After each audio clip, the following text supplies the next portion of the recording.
1 ماه قبل از اینکه یه آدم سکته بکنه به والله بدن 4 تا نشونه رو بهش نشون میده که اگر توی این اوضاع این 4 تا نشونه رو بدونی داغدار نمیشی. توی یه شرایطی هم اومدم اینو بهتون بگم که سنی ازم گذشته، نه دنبال لایکم و نه دنبال ویو، دنبال این چرندیات نیستم، ولی تو رو خدا این ویدیو رو دست به دست بکنید، برای تمام عزیزانتون بفرستین.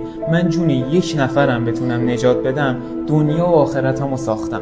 مورد شماره 1، سرگیجه و تهوع که به خاطر اختلال خونرسانیه و خون درست به مغز نمیرسه. خیلی مهمه.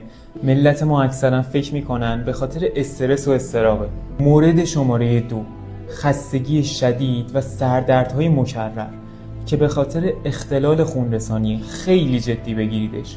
هر چقدرم استراحت میکنید خستگیتون در نمیره. مورد شماره 3 که از همه مهمترم هست، بی‌حسی در قسمتی از بدن، شونه و دست، به خصوص اگر سمت چپ بدن یا صورت باشه. و مورد 4، اختلال در دید، دوبینی و اختلال در تعادل. اینا از علامت‌های مشکل قلبه.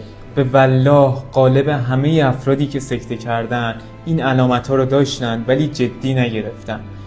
نه لایک میخوام نه کامنت، ولی تو رو خدا این ویدیو رو دست به دست بکنید، به دست تمام عزیزانتون برسه. و اکثر مردم ما همین نکات رو نمیدونن و متاسفانه دور از جون داغدار میشن.